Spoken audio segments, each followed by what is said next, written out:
Assalamualaikum teman-teman, apa kabarnya? Ketemu lagi dengan saya di channel Arga Sena. Pada malam hari ini saya sedang kerja kelompok untuk membuat video roleplay dengan teman-teman satu kelompok.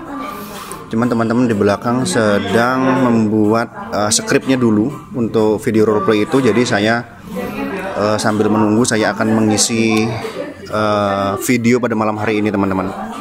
Nah, jadi sebenarnya kami ini lanjut kuliah setelah bekerja, yaitu program RPL.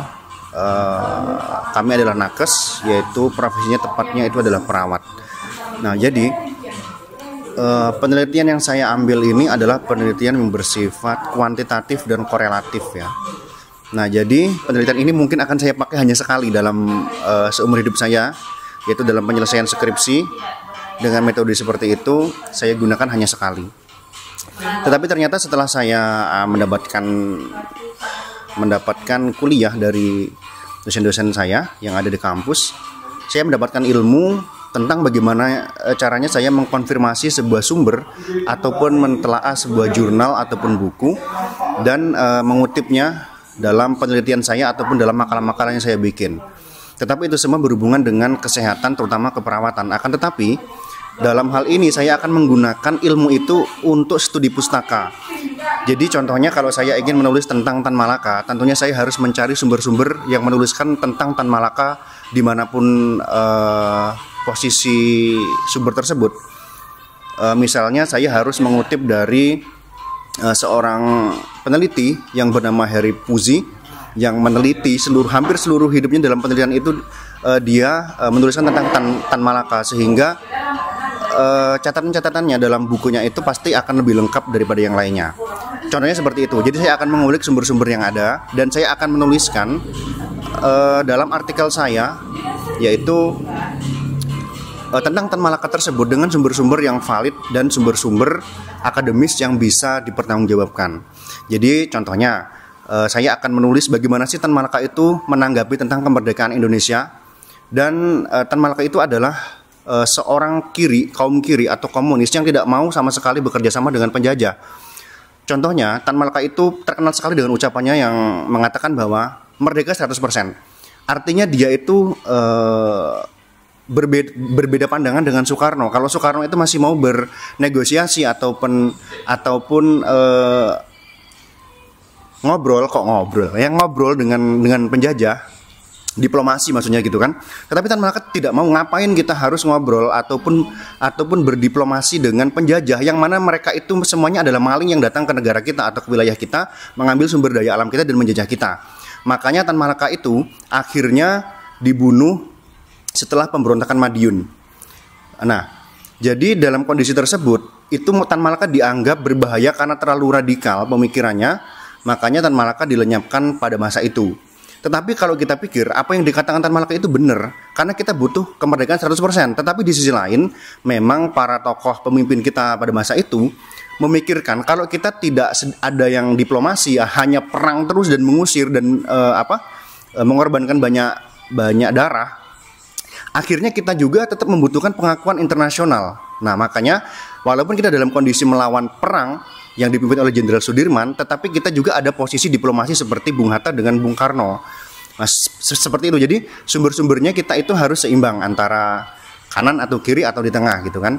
Nah, inilah yang mungkin akan mewarnai konten-konten kami di Pegawai Jalanan, yang mana sumber-sumber tersebut bisa kami dapatkan baik dari buku maupun dari sumber internet.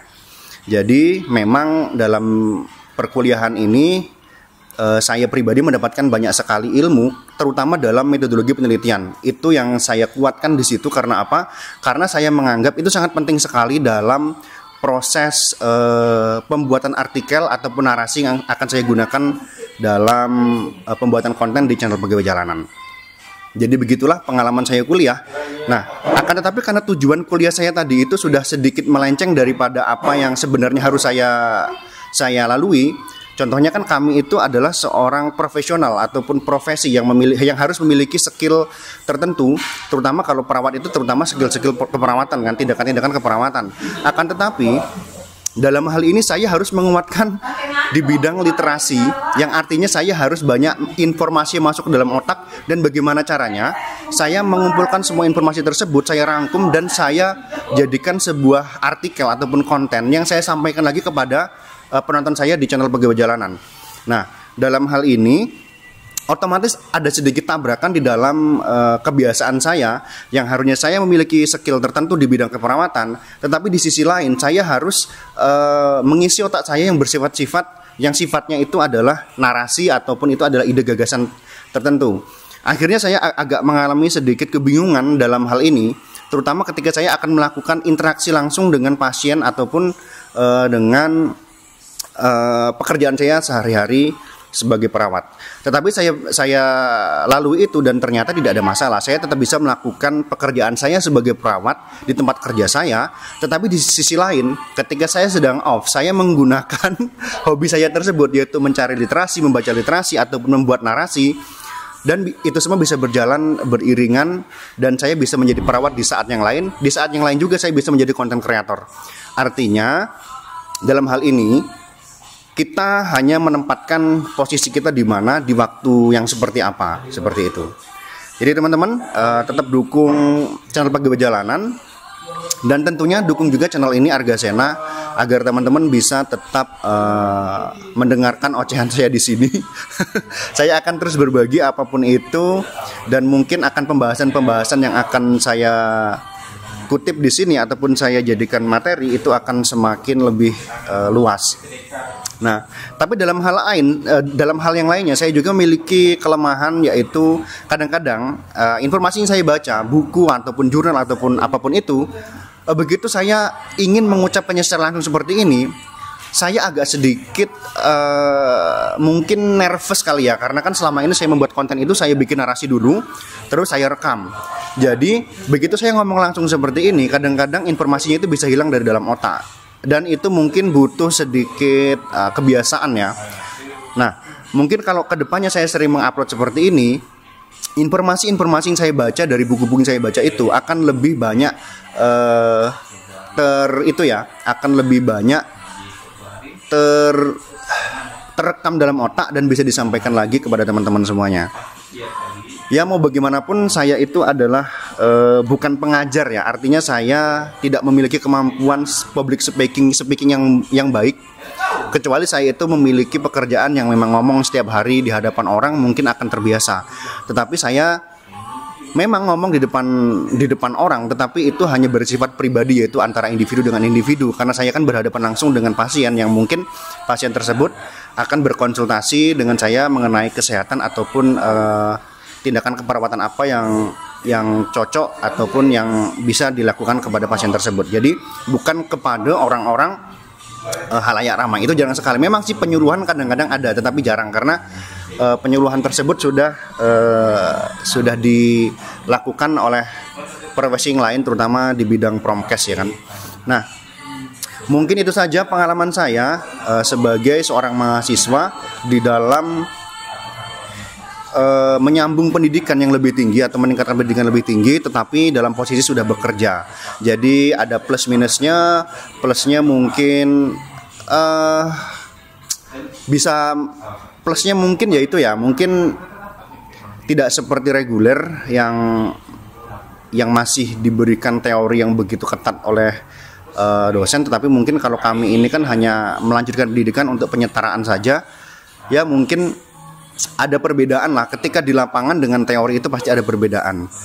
Perbedaannya biasanya begitu kita mendapatkan teori waktu dulu kita kuliah sebelum kita kerja, itu ada perbedaan dengan kondisi yang ada di lapangan. Jadi dengan keterbatasan yang ada, akhirnya kita mencari akal bagaimana caranya kita tetap bisa melakukan pelayanan dengan kondisi kekurangan tenaga ataupun kekurangan alat dan bahan.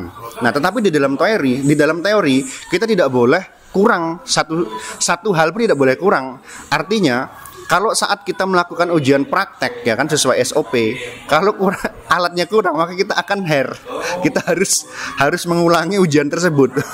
Kalau alat dan bahannya kurang. Tetapi ketika di lapangan kalau alatnya kurang, apa yang kita lakukan? Kita tetap harus bisa memberikan pelayanan yang terbaik kepada masyarakat. Nah, itulah mungkin perbedaannya, dan teman-teman adik-adik yang di reguler itu mungkin belum menemukan kondisi yang seperti itu. Nanti begitu teman-teman yang reguler itu ke masyarakat ataupun ke lapangan, mereka akan menemukan apa yang kami temukan di lapangan. Jadi itulah perbedaannya.